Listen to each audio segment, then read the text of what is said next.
We are now going to use what we learned about the change in entropy of a substance with temperature or through a phase transition to obtain an expression for its absolute molar entropy.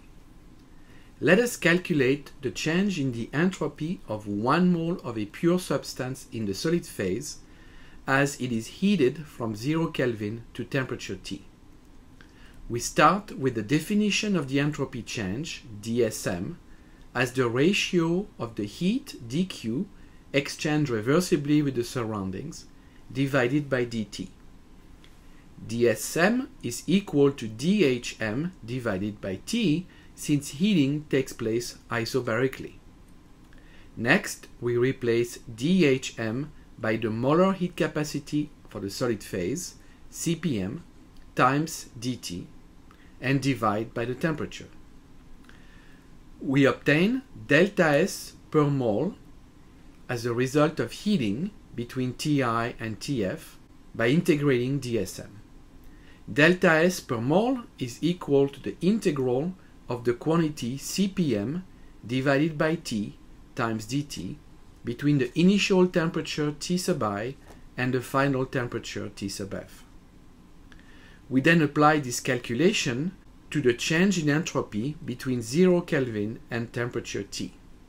So we get delta Sm between 0 and T equal to the molar entropy at temperature T minus the molar entropy at 0 Kelvin, equal to the integral of Cpm divided by T times dt between 0 Kelvin and T.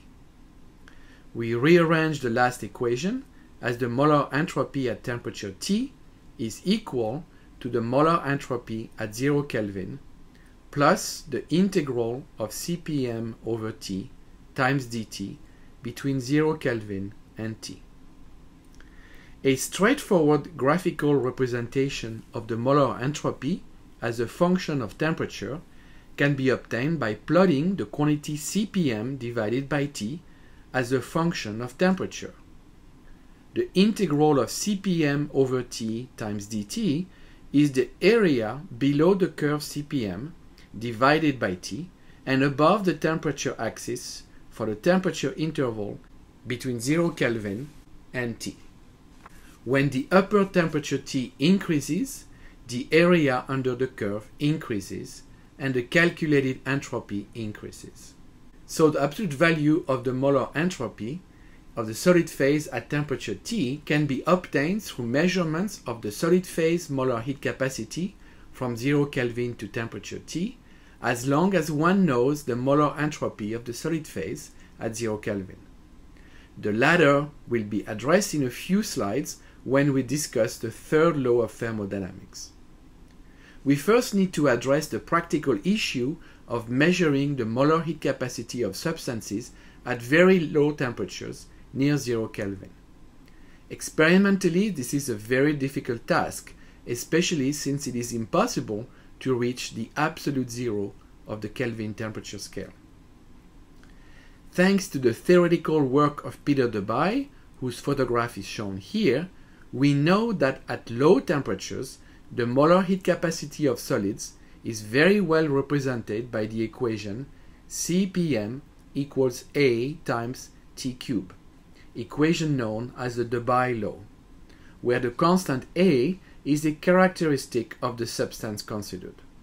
So Cpm over T is equal to A times T squared, and the integral of Cpm over T can be easily calculated instead of derived from experimental data.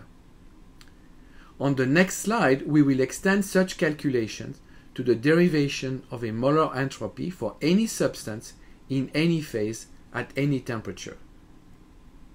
If we want to know the value of the molar entropy of a substance at temperatures above the melting point of the solid or the boiling point of a liquid, we will need to extend the limit of integration to higher temperatures and account for the fact that 1. Different phases have different molar heat capacities, and 2. There are distinct molar entropy changes at the temperatures associated with the melting process and the vaporization process. the molar entropy of a pure substance in the vapor phase at temperature T above the boiling point can then be expressed as the sum of 6 terms. The first term is the molar entropy of the solid substance at 0 Kelvin, and the second term is the integral of the solid phase molar heat capacity divided by T between 0 Kelvin and the melting temperature. The third term is the change in molar entropy at the temperature of fusion. We learned in the preceding lecture that this quantity is equal to the standard enthalpy of fusion divided by the temperature of fusion. The fourth term is the integral of the liquid phase molar heat capacity divided by T between the melting or fusion temperature, T sub F, and the boiling temperature, T sub B. The fifth term is the molar entropy change associated with the vaporization process, that is the ratio of the standard vaporization enthalpy divided by the boiling temperature. The sixth and last term is the integral of the vapor phase molar heat capacity divided by the temperature T between the boiling temperature, T sub B, and the temperature of interest, T.